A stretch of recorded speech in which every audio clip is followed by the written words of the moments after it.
Hi, fantasy readers. This is Karyne Norton, your fellow book binger, and you are listening to the Finding Fantasy Reads podcast, where you can test out a new fantasy story every single week to find your next favorite author. Today's story is part 1 of 2, featuring a steampunk fantasy. I haven't had the chance to read a ton of steampunk, but I'm finding it to be a genre I really enjoy. I've also heard it called gaslamp fantasy, but if there's a difference between the two, I'd love for someone to tell me. Either way, I love the mix of cozy and adventure, so I'm thrilled to be able to share this story with you. It's written by E.J. Kitchens, who loves tales of romance, adventure, and happily ever afters, and strives to write such tales herself. When Elizabeth's not thinking about her stories or traveling to far-off places, she's editing others' works, enjoying the beautiful outdoors, or talking about classic books and black and white movies. Random tangent about black and white movies. When I was growing up, my brother told me that people who dream in color are more creative than people who don't, and I remember being super scared that maybe I didn't dream in color and I couldn't quite remember if I did. Except then I remembered a dream I had with skeletons chasing me, and there was definitely red blood on the arrows. I was thrilled.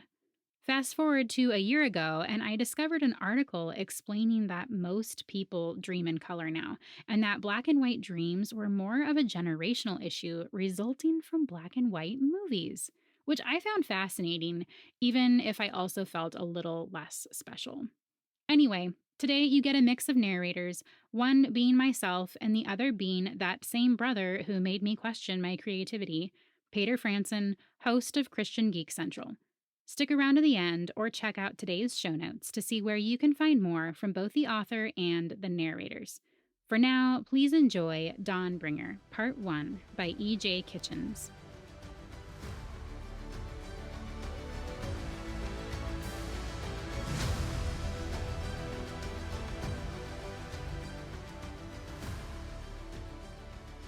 Chapter 1.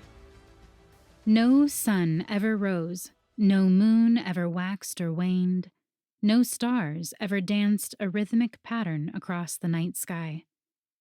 Only fairy crystals brightening and dimming according to one man's will signaled dawn and dusk, month and season.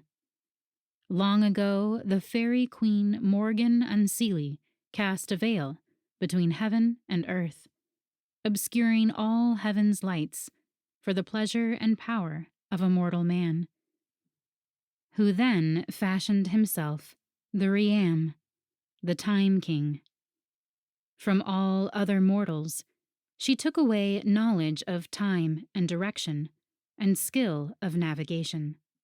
Man was dependent on the Riam's automaton navigators, and fell into the myth that it was the fairy queen, through the Riam's intercession, who gave them the sky crystals in the veil for light, and the automatons for travel and trade.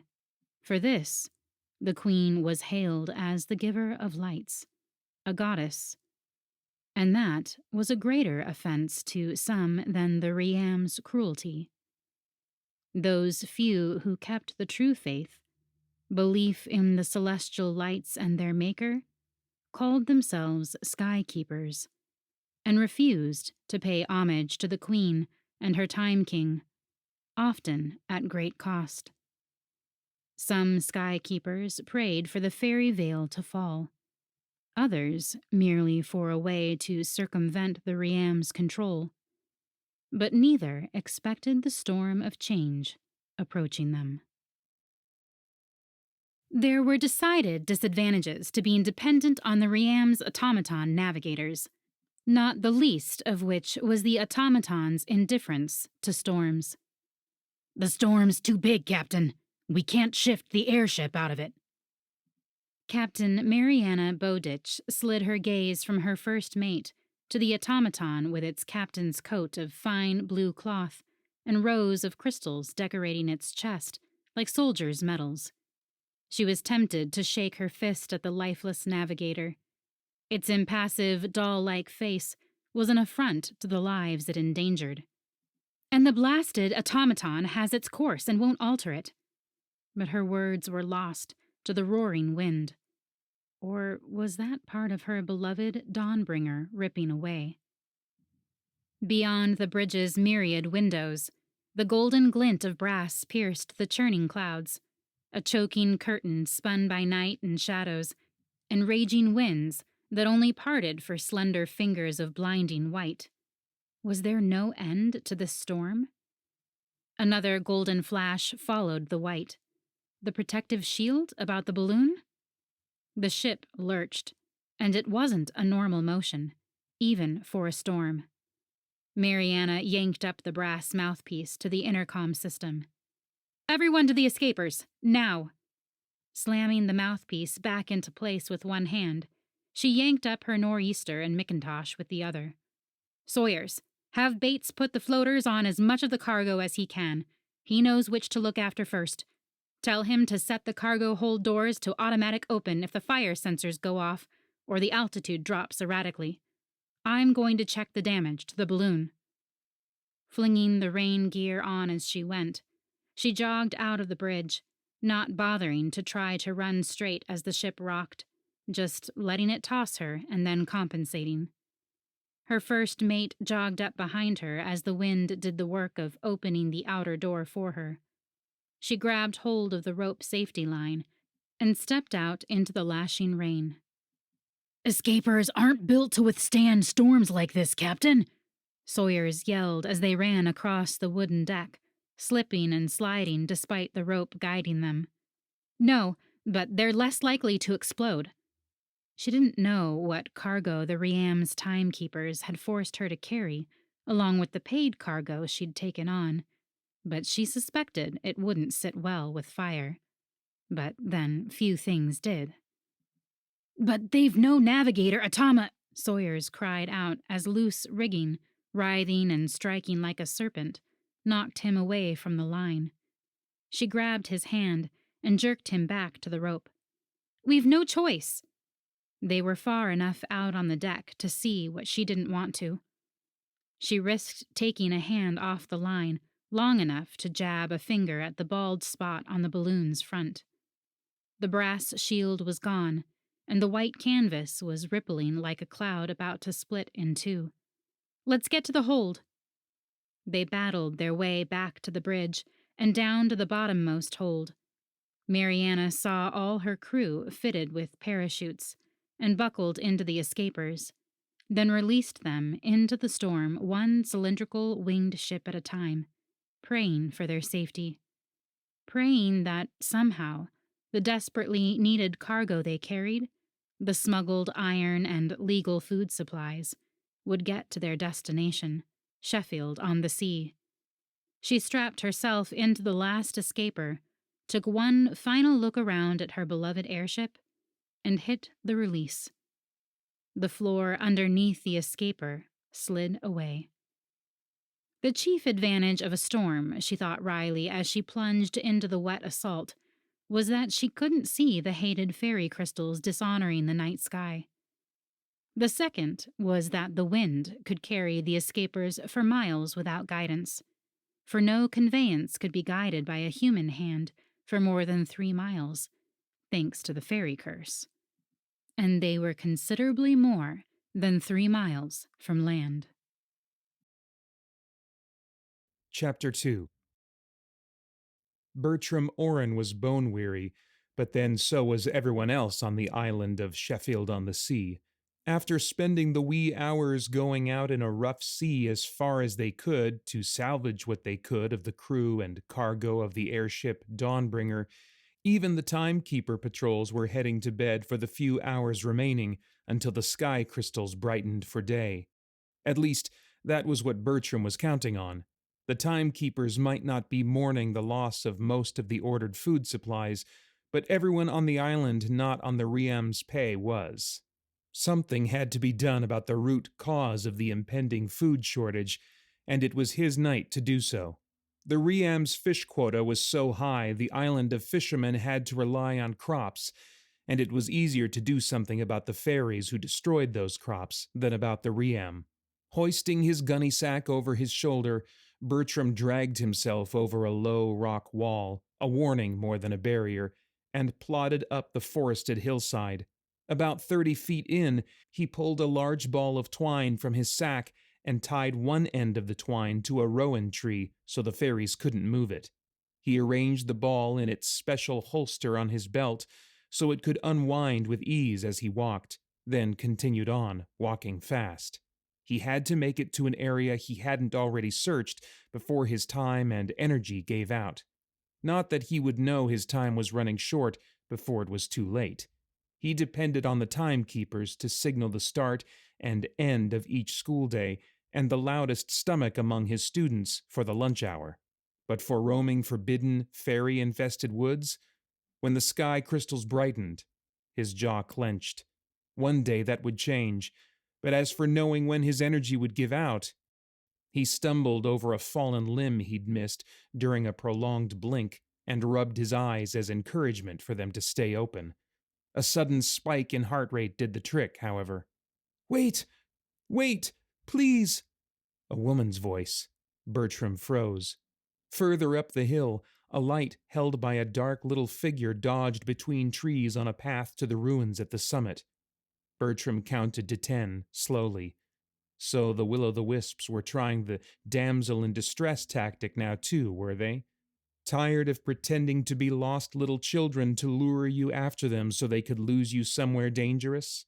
When the light disappeared, followed by another pleading cry, he continued on, skirting more to the right than he'd originally planned.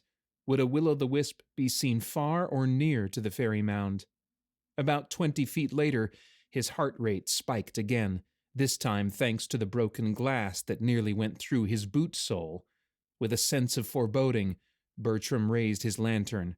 Broken branches, shards of glass, a busted lantern, the twisted metal body and ripped fabric wings of an escaper. No bodies. Stifling a curse, Bertram dashed back through the woods, his twine thankfully reeling itself back in until he reached the spot where he'd heard the cry, then plunged up the hill. "Wait! Don't follow that light!" he shouted. The trees thinned, replaced by jutting rocks as he hit the old path winding up to the ruins of an ancient tower. Was it bad of him to wish the woman wounded? Just enough so she wasn't too far ahead of him. Rain began pelting him, the wind rising for another storm. He rounded a curve of the hill. About 20 feet ahead, a woman half jogged, half staggered after the fairy light. He winced as she stumbled next to a rocky precipice. "Stop! I'll help you!" But his cries were drowned out by a crack of thunder. The will-o'-the-wisp's light disappeared, as did the woman, but her scream lingered. "Lady!" he cried. Lightning flashed to his left. Bertram darted right. Into nothing. "Darn! Darn! Darn!" Bertram pushed into a seated position on the damp rock. This was not how he'd hoped to find a fairy mound. He didn't have to look up to know the opening he'd fallen through was no longer there. It had been created by a will-o'-the-wisp in solid rock and was now solid rock again. Blasted fairies. He wrinkled his nose. Even if he ever escaped, he'd probably never lose that sickeningly sweet, nectar-like odor the creatures favored. At least it was stale here. Not an active fairy mound, then. Not what he needed to find, but it was a safer place to be. "You really must work on your vocabulary, sir." Bertram startled and glanced around. About 10 feet away, leaning against a tree stump that looked suspiciously as if it wanted to be believed a pile of ancient ruins, was the woman he'd failed to save from this fate. She was very pale, except where blood darkened her brow.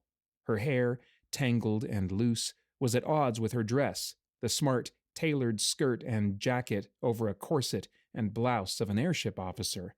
Not surprisingly, a revolver and knife decorated her belt. Pain might currently be adding a few years to her age, but she looked about 30. Either way, the age looked well on her. She held his lantern, miraculously still lit, close to her chest, seemingly as possessive of its warmth as its light. "You really must work on your hearing as well as your vocabulary, it seems." She flinched as she shifted. He noted the flash of light against the metal of a pole-line gauntlet strapped about one arm, the one not cradled to her chest. So that was how she'd gotten his lantern, using the pole line.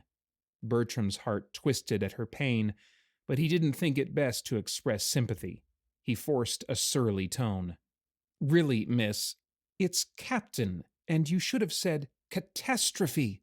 It has more syllables in which to express your rage. Bertram tamed a smile and pulled his gunny sack into his lap. Thank heavens he'd packed his medical kit. The repetition stresses the idea just fine.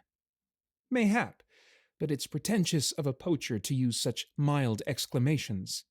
I am not a poacher. Bertram pulled out his water canteen and the medical kit and staggered up, wincing. Bruised but not broken, as the saying went. Oh, really? She gave his sack a significant look as he handed her the canteen.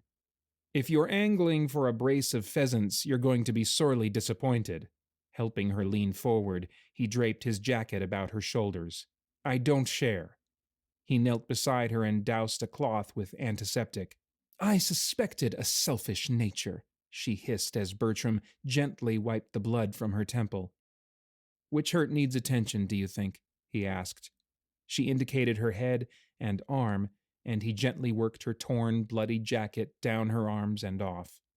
There's nothing to do about the ribs but wait it out, I fancy, she said as he slid his jacket back over her shoulders. Agreeing, he quickly cleaned the gashes on her head and arm, noting that her arm was going to need more work than her head, a tight bandage for a sprained wrist and stitching for a gash on her forearm. He retrieved the needle and thread from the medical kit, but paused before sterilizing them, studying the woman's dreadfully pale face and closed eyes. He'd have to approach this delicately. Catastrophe, catastrophe, catastrophe! She cracked one eye open, noted the implements in his hand, then shut her eye again, her mouth forming a hard line. I'm impressed, sir. You're a fast learner. There's no one like a hardened smuggler to teach one foul language. The woman's eyes opened wide in alarm, her gaze raking over his outfit. Searching for the timekeeper insignia, no doubt. He gave her a roguish grin, and she relaxed back against the ruins with a tired smile. The smile quickly flattened as he handed her a flask of brandy and a packet of pounded wild lettuce seeds for pain relief. He indicated he was about to begin stitching her arm. Mariana Bowditch, captain of the Dawnbringer, I presume? At your service. She sipped the brandy. You're a receiver of smuggled goods, then? Almost as nefarious as a poacher. She gritted her teeth but held still as he worked. He had to give her credit for toughness. Not that he should be surprised. The Bowditch captains weren't known for softness. They weren't real smugglers, in truth, but honest captains brave enough to ferry goods for the skykeepers, those fighting in big and small ways against the Riam and his timekeepers. Many, but not all, of the skykeepers still believed in the Maker and his word, believed in a sun, moon, and stars beyond the star veil that formed their sky. Bertram Orrin, he answered. Local schoolmaster and unofficial doc, and nephew to the first mate of your brother Davy's airship. And because of his relationship to one of the Bowditch crew, he helped arrange for the smuggling of needed goods the timekeepers didn't want them to have, as well as the transport of legal goods. I thought I'd noticed a resemblance in bedside manner. Good old Philip. He's stitched up and played nanny to all of us, my brothers and me and most of our crews. She hissed again and was quiet for a time. So we made it to Sheffield on the sea after all. I'm sorry about your iron. It's probably at the bottom of the sea now, rusting away. And your winter food supplies. Did any of my crew make it? From what one of the airmen said, all but 2 of the escapers are accounted for, yours and another. He gave her hand a gentle squeeze when she bowed her head. Most of the crew aren't any worse off than you, thank the Maker. Yes, she said sincerely but quietly. No sign of your airship, he continued. It must have gone down farther out than we could safely reach. We were able to salvage some of the cargo that floated in. Some sank beyond the reefs. We'll have to choose the divers for those carefully, otherwise we'll all be in trouble with the ferry-loving timekeepers if they discover the iron. What was the iron for? She asked, though her voice held more sadness than interest. Philip mentioned something about it and food, but iron is a tad harsh for my sensitive palate. I don't know about you Sheffielders, though. Oh, we can eat anything with the right sauce. Mariana gave a weak laugh and leaned her head back again. She kept her eyes tight shut as he worked the stitches closely together to minimize the scarring. Pray tell, she said, which sauce is the proper one for iron? A sauce from red wine, perhaps? Crystal skies, Captain Bowditch. What a suggestion. It could only be a creamy white sauce. No wine-based one would do. That would almost be as bad as a vinegar-based sauce. With a tisk, he paused to flex his fingers. A white sauce? My mother's chef would never approve. He never approves of any other chefs, but it sounds reasonable to me. Bertram bent back over her arm. Since you're reasonable enough to agree with me over a chef, what do they know anyway? I'll let you in on a Sheffield-on-the-Sea secret. We've a private war going on against the local ferries. In a bold, defensive move, the bravest and noblest of us have vowed to take turns hunting for the entrance to the active ferry mound. I know, he added quickly at her look of censure. Night's not the best time to be in a ferry wood, but the timekeepers are just as troublesome in the day. Anyway, we figured if we found the mound entrance, putting an iron fence reinforced with rowan saplings around it would deter the fairies from interfering with our crops for a while. Finished with the stitching, he cleaned her other scratches and a gash not worth mentioning on his leg before putting the kit away and presenting her with hardtack. Like the child of an airship tycoon that she was, she took the biscuit without question. He pushed to his feet and stretched a bit of the tension from his back. Can you walk? She looked him up and down, her gaze taking in his shoulders. They weren't the shoulders of a blacksmith, he knew, but he wasn't scrawny by any means, man of letters though he was. How heroic are you feeling? She asked. I shined up my armor this morning. As he half expected, she swatted his hand away as he knelt, arms out, to pick her up. I can make it from the vertical, so if you'll just help me up. He winked at her. With pleasure. He righted her, and they crept along, her clinging to his arm. Didn't we come into this? She glanced about at the underground fairy forest, which to some would appear as hewn stone columns and walls, some crumbled, some still upright. Place through the roof? Why is the twine attached to your belt leading deeper into this ruin in a cave? Because it's attached to a rowan tree a ways down the hill from where we came in. The will-o'-the-wisp couldn't snap it, only redirect it by magic. The twine will lead us out. I just don't know what's between us and out. How exciting. I have an iron blade if you feel a need to trim your nails or peel an apple along the way. I'll keep that in mind. Chapter 3. Mariana caught glimpses of the cavern roof and walls as she and Bertram shuffled along, their footfalls the only sound. Scenes of spring and summer feasts, dances, and hunts carved into stone guided them as surely as her escort's twine. Bertram Orrin, Philip's nephew, of all people to come to her rescue. Well, to get himself into a mess trying to rescue her. The thought of Philip brought her back to her crew and ship, and she prayed once again for their safety and healing. And that the iron wasn't discovered by the timekeepers. Otherwise, her crew would be imprisoned, or worse. Why the storm, Almighty? How long will the innocent be punished and the guilty prosper? The Bowditch family and crews have always, though imperfectly, tried to serve you, despite the risk. Mariana sighed against a deeper pain than just the physical ones making her steps drag. Captain? Bertram slowed and glanced at her, a trace of concern in his eyes, which were a rather enchanting hue of green. Please, call me Mariana, or Miss Bowditch if you prefer. Captain Bowditch makes me sound like my brothers. Or a confirmed spinster, which she was not. She was also in pain, and denying the convention gave her a certain amount of pleasure. His eyebrows rose. Shocking Bertram gave her a certain amount of pleasure as well. I command an airship of men and women, you a classroom of juveniles. We are equally brave, I believe. He smiled at that. In that case, and since you are the reason for this predicament of mine, I'll call you Mariana. We're not on your ship, so Uncle Philip can't accuse me of supporting insubordination by such an action. She bit back a groan as they approached a column that had inconsiderately fallen over the path. She allowed herself a sigh, then stiffened her spine and started to climb over it. Shipboard or not, you can be assured that I shall take great offense at the liberty, which will give me the strength to keep going. So that is the true reason for the request, Mariana. He gently picked her up and helped her over the column, making her feel like a little child. Rather than protest assistance she needed, however, she used the annoyance of it to help her take another step, then another. The pain medicine was starting to kick in, but it also made her sleepy. They passed through various chambers and down ancient walkways until slowing at an ornate stone bridge.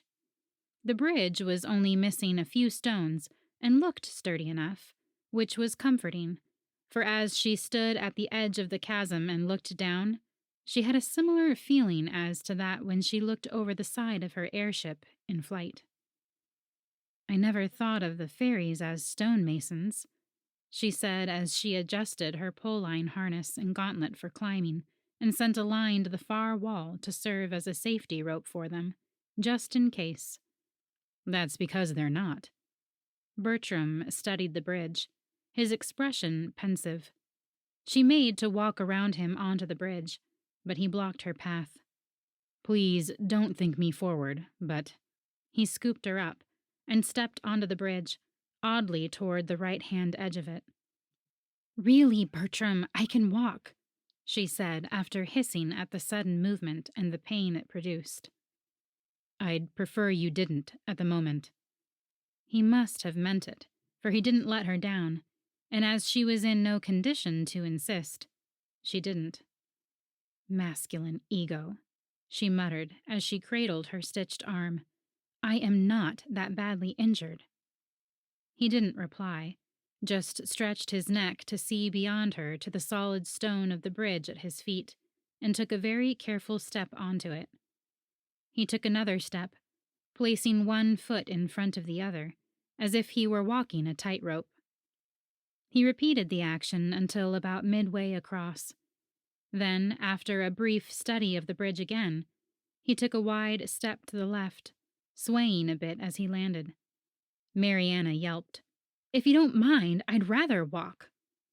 I'd still rather you didn't, he said, doing another of those tightrope walk steps. I'd still rather I did. They were currently going toward the section of bridge that was missing a few stones. Bertram paused, and for a moment she thought he was going to put her down, but then he gave a defeated sigh and took a few more of those cautious paces. It's an arbor, Mariana. It's not a bridge at all. The fairies use trees more often than hewn stone, and they use glamours to deceive those who don't know better. It's much safer for you if I carry you. I'll put you down on the other side. You mean... Her voice rose as her gaze shot to the bridge. It looked like stone to her, even when she wasn't looking at it carefully, more sideways to try to see past the glamour. This is the meeting of two tree canopies. I have to follow the right boughs to reach the other side. Your walk is unsteady because of your injuries and the medicine. I was afraid you wouldn't be able to follow my steps, so I'm carrying you. But why do I see stone? She asked, exasperated. You're not from the island, he said quickly. But that's not... Oh. Mariana laughed quietly and relaxed. Touch of fairy blood in you, is there? His eyes were very green after all, so it shouldn't be too surprising. I don't know what you're talking about. Now, be quiet and let me concentrate. She bit back a smile.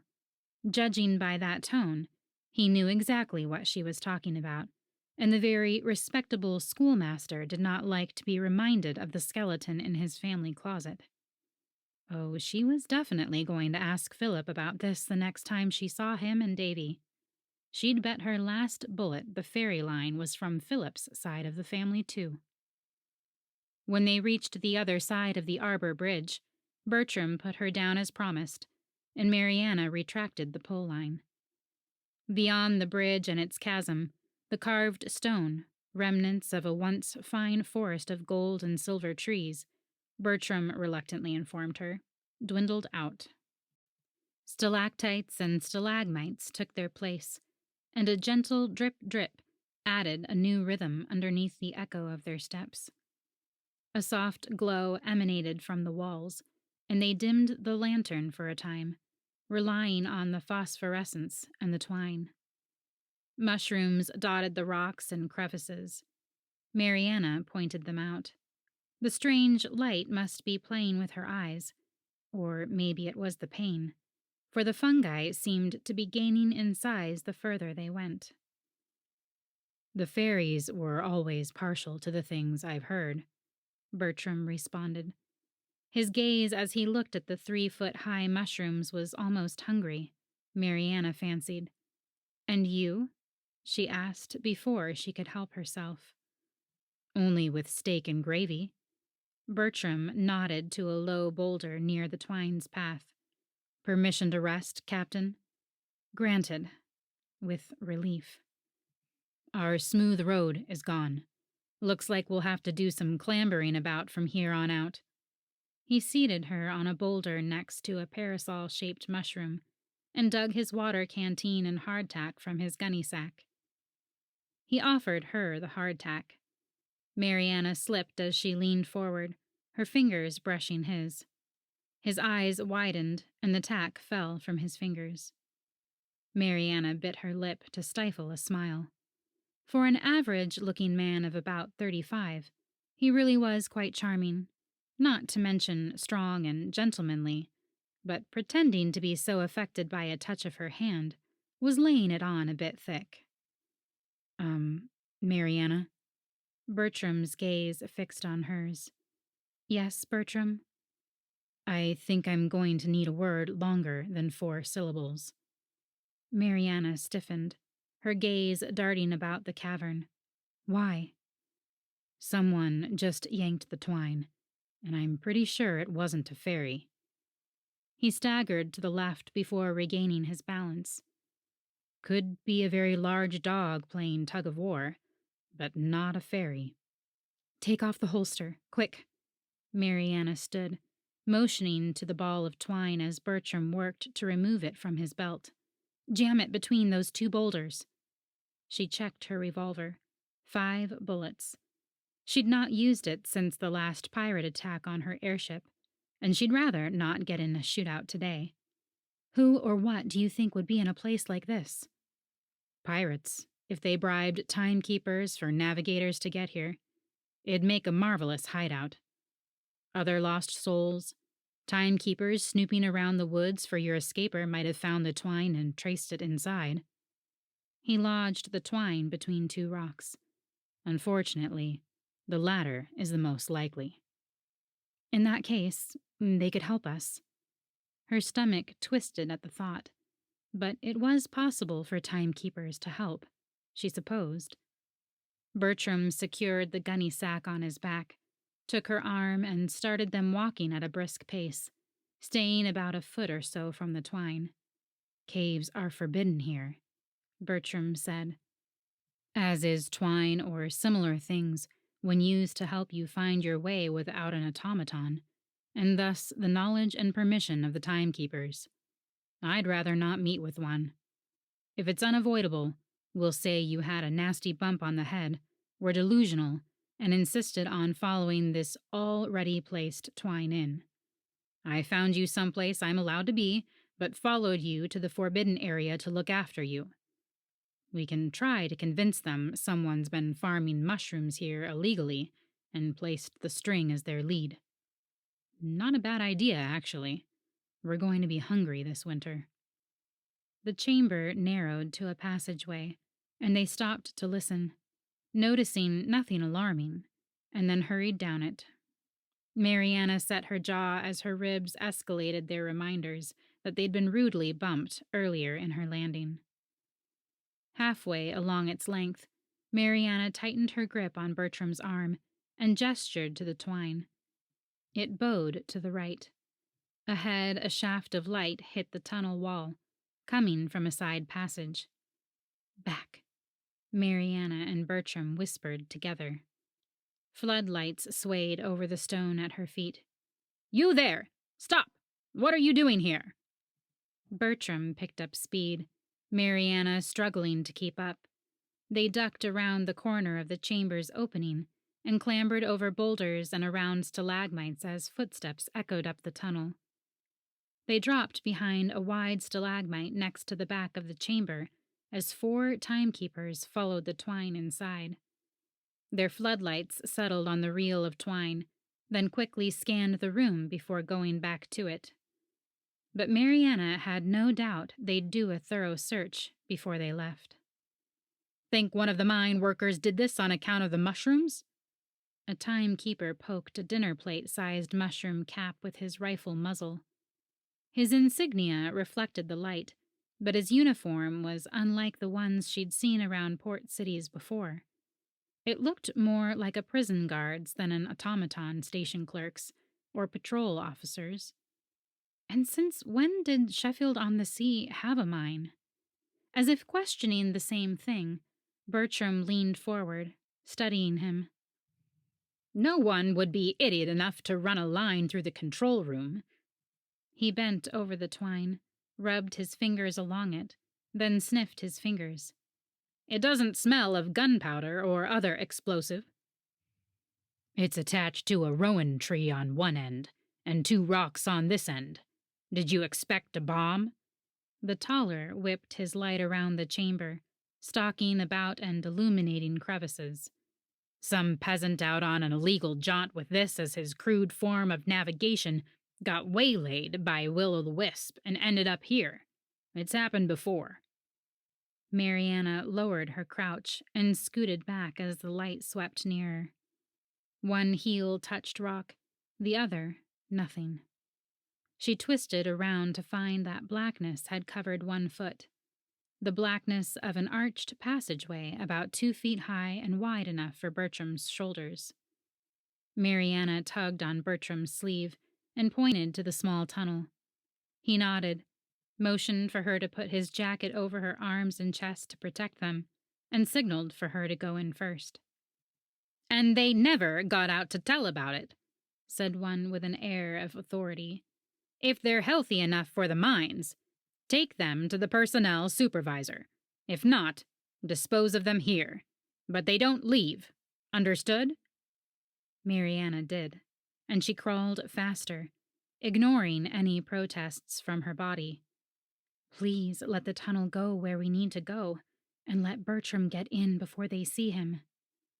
Apparently, Bertram wanted to help with that prayer, for Mariana felt 3 taps on her boot and was then shoved forward a foot over the oddly smooth rock. Then another set of taps and another shove. She slid easily, the surface underneath her feeling of dusty but polished stone. Voices from the chamber flooded into the rounded arc of air above her head, growing more chaotic with each wriggle ahead, which was not comforting with regard to the position of Bertram's feet. Could they see him? Pausing, she tightened the pull-line harness about her chest and depressed a button on the gauntlet. "Bertram, grab my heels and hold on."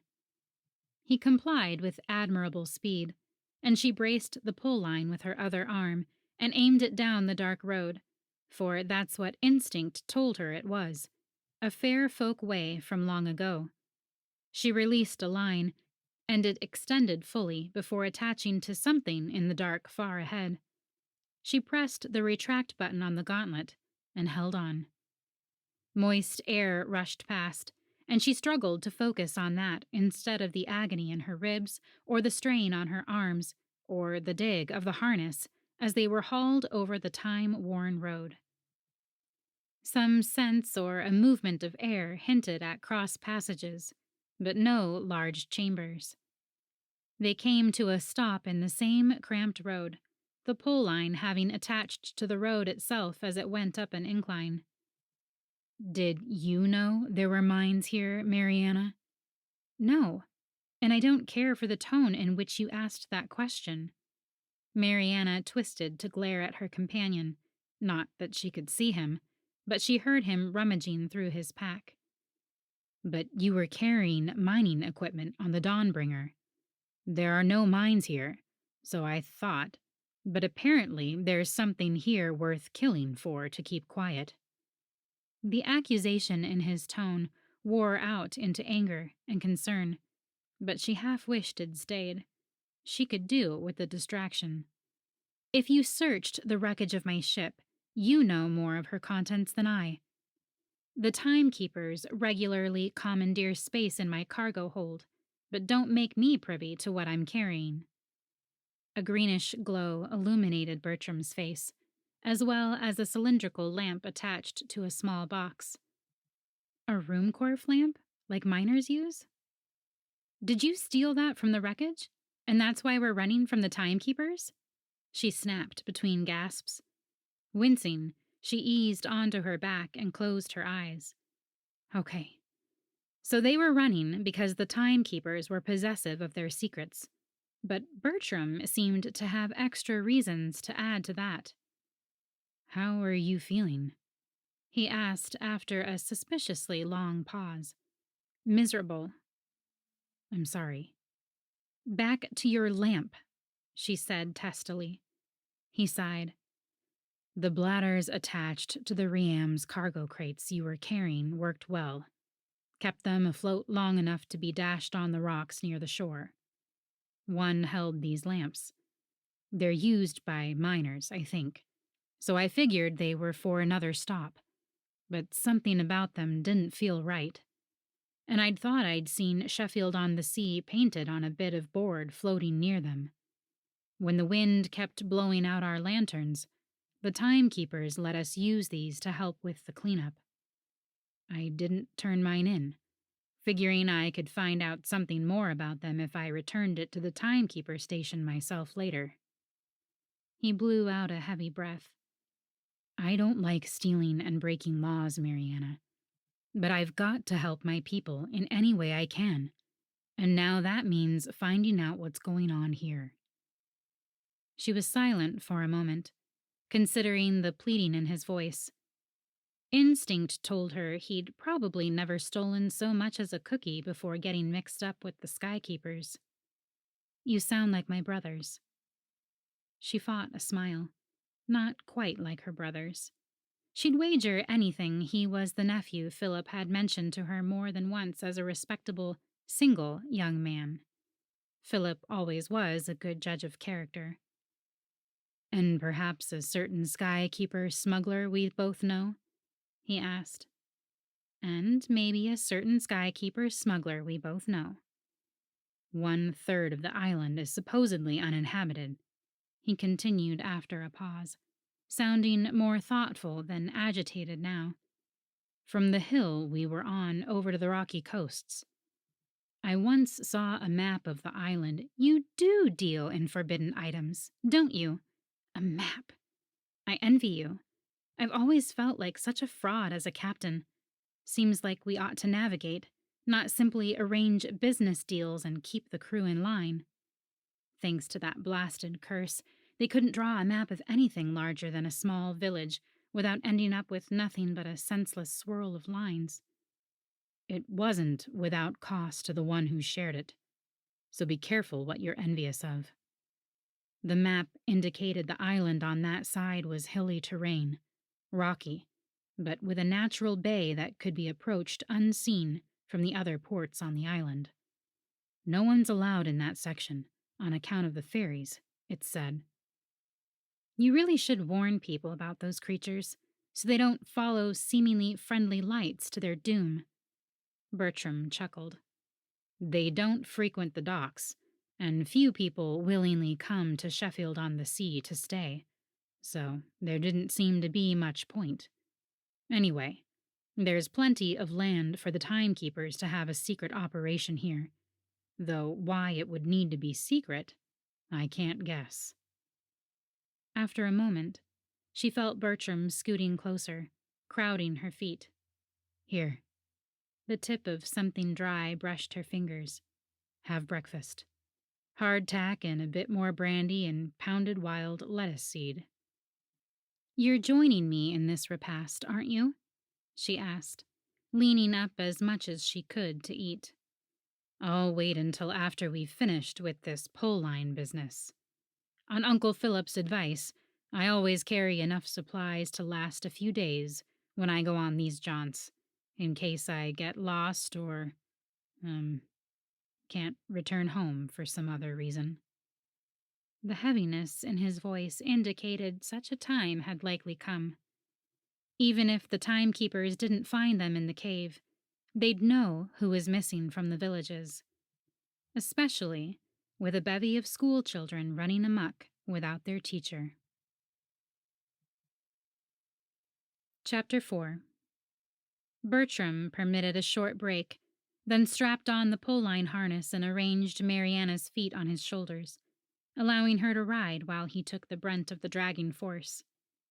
After 2 more extensions and retractions, the stone above them rose away into a domed chamber. With a prayer of gratitude which Mariana echoed, Bertram helped her to her feet. She returned his jacket, did her best to straighten and dust her filthy clothes, then looked around. The ceiling rose to a height even Bertram's purloined lamp couldn't penetrate.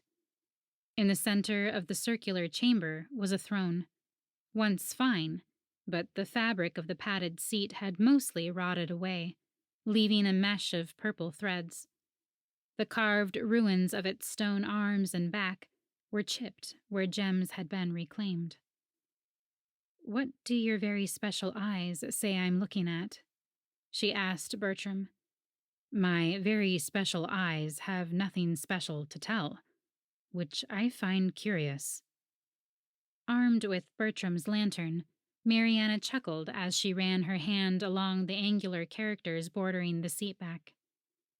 With all this adventure, there ought to be treasure.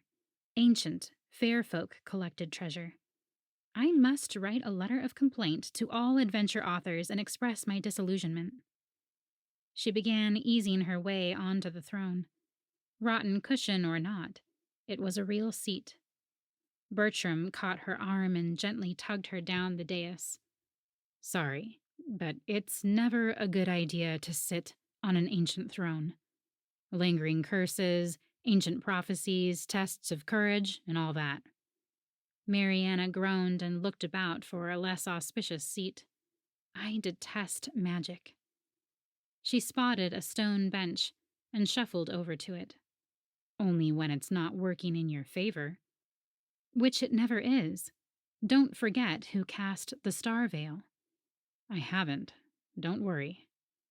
Bertram wandered around the cavern, tapping his toes against the bottom of a dry fountain, poking at a chest resting on its side, lid open and empty, peeking in a 10-foot-high wooden wardrobe, and finally settling on a large locked chest with wide metal bands strapped over once fine wood. Now, he said between bites of hardtack, tell me about your family, your favorite of the places you've visited, and whoever is waiting for you back home. My brother Davy and I bunk with my parents at the family estate in Calandra when we're not traveling. My oldest brother, Kingsley, died a few years ago, trying to find his own way to navigate. Went to find some rumored tribe in the tropics that still knows the secret of navigation, and never came back. The timekeepers reported his ship, the Dusk Crier, down, all hands lost. I'm sorry. She shrugged, not wanting to deal just then with the ache thinking of Kingsley and his lost crew caused, or of the possibility her family might suffer that same pain on her account now.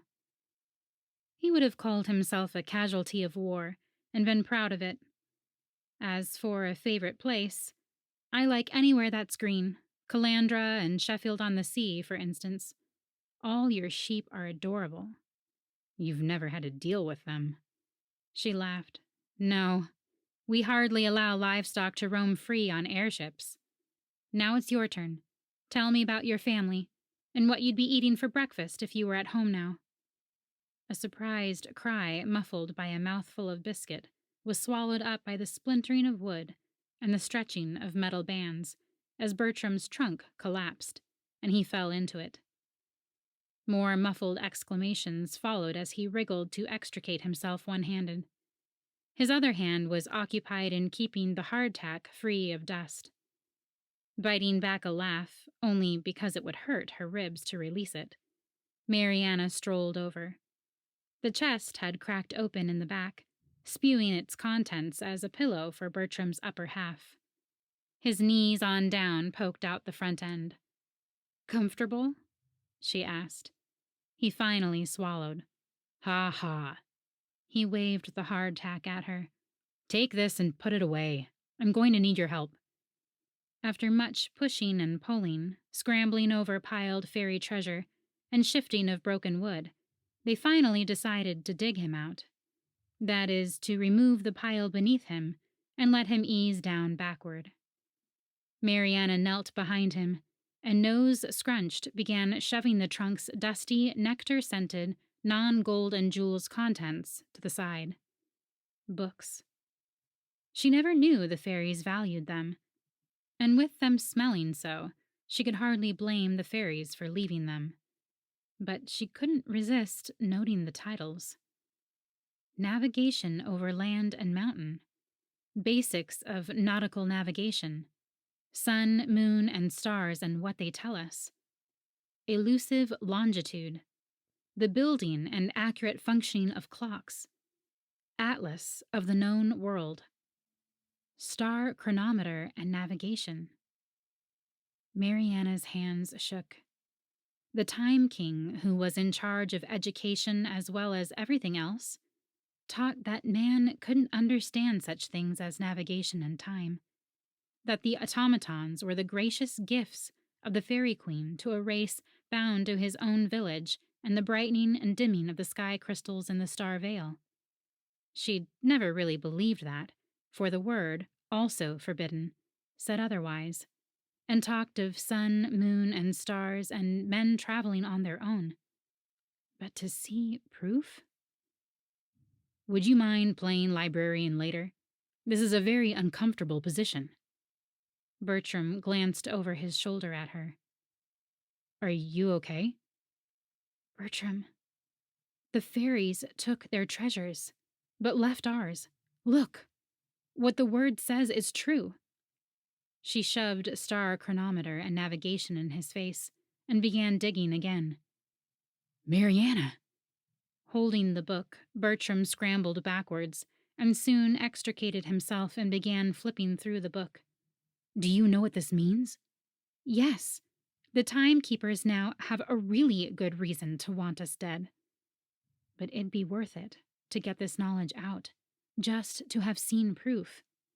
Their ancestors' publications on navigation and their equipment must have been collected by force, or by magic, after the star veil was cast. But these few were saved. The horde of a rival fairy court? Yes, no, but..." He stuffed the book into his gunny sack and joined her in digging through the chest. "The heavens declare the glory of God." He read the epigraph of a book on charting stars. He shut the book softly, a solemnness falling over him that seemed to drape itself over Mariana as well. "What is it?" she asked, stopping her examination of a strange metal disc with movable arrows over a circular board, labeled with numbers and only 4 letters. NESW. Was it some sort of code? Bertram took off his hat and rubbed a hand through his hair. "Even if we make it out with some of these, I fear the star veil will block our minds from being able to use them." He gripped the book as if trying to keep it from being dragged away. All this precious knowledge may be useless. Mariana covered his hand with hers. We don't know that. Why haven't we figured it all out again, if we could? The curse? No moon or stars to go by? I don't think we came here by chance, Bertram. We were meant to find this and get it out. I'm sure of it. What happens after that may not be up to us. He huffed, but then squeezed her hand. You may be right. Perhaps the information could be adjusted to fit the sky crystals. Mariana shrugged, and they went back to sorting, making a small pile of loot to take with them. Mariana held up a tiny spyglass, flourishing it in the lamplight. At least I know what this is. But why is it attached to this wedge-shaped piece of metal with these other lenses and a curved ruler? Beats me, but add it to the pile.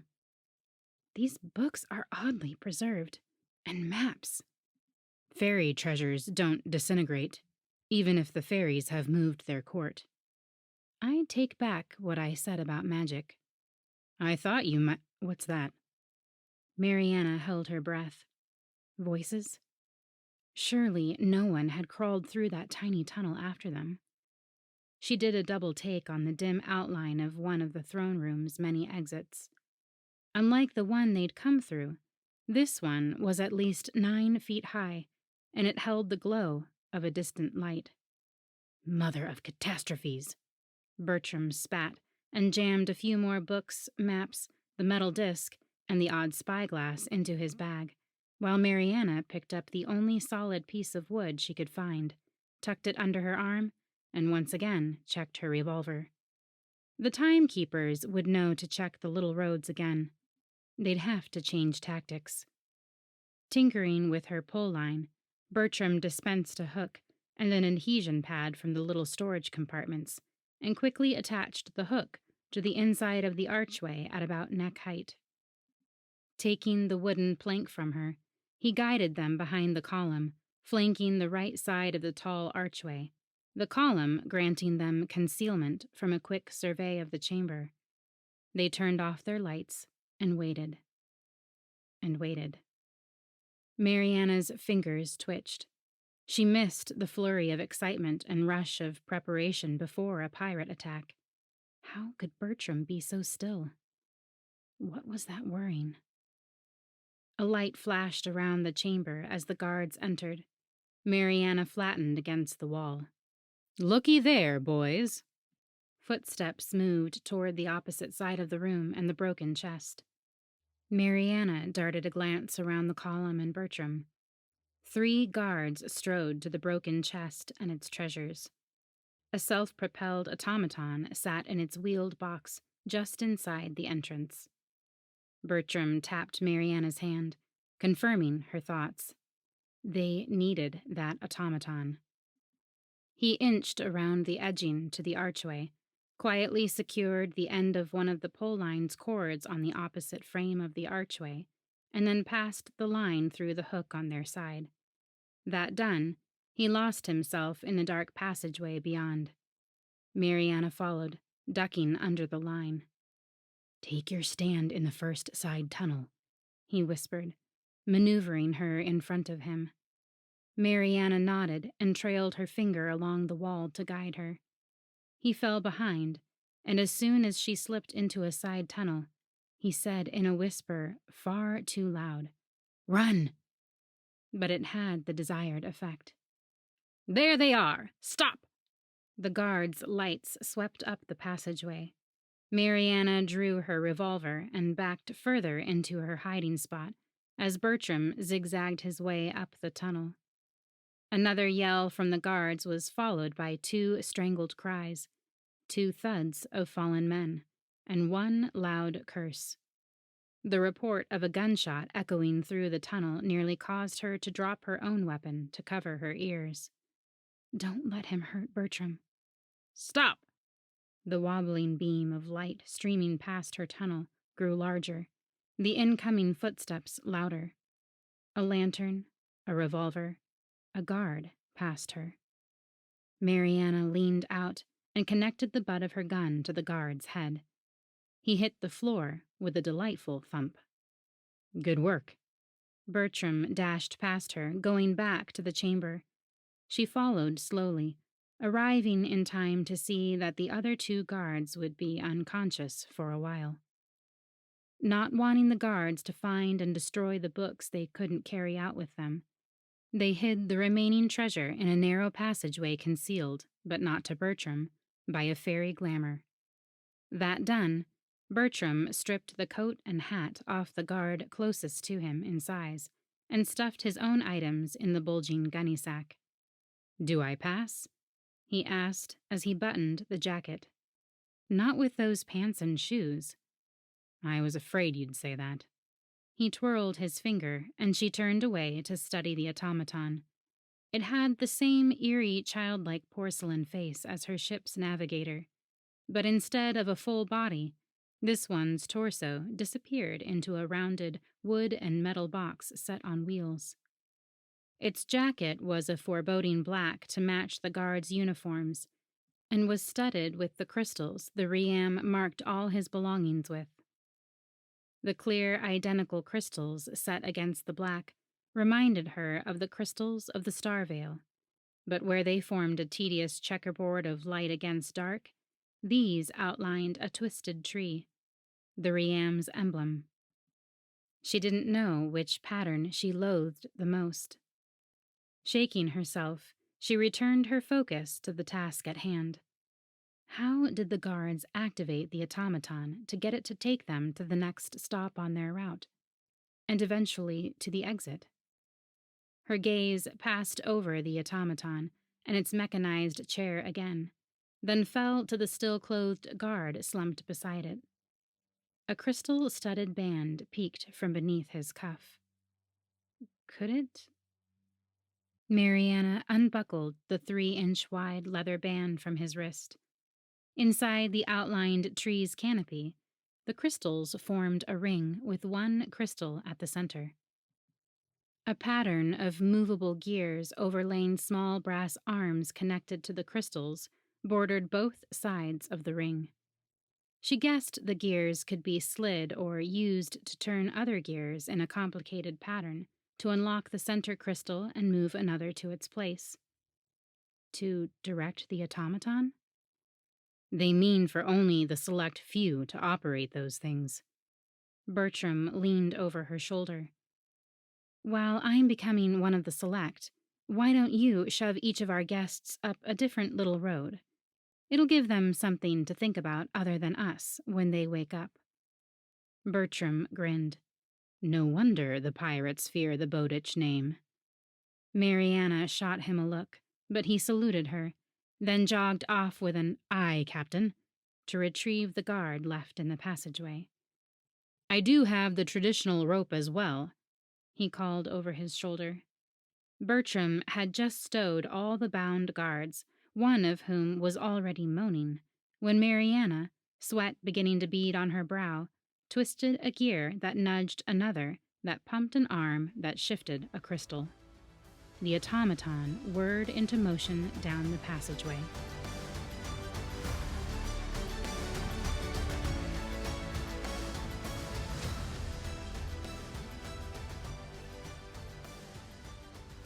I hope you enjoyed listening to Dawnbringer Part 1 by E.J. Kitchens, narrated by Paeter Frandsen of Christian Geek Central and Karyne Norton.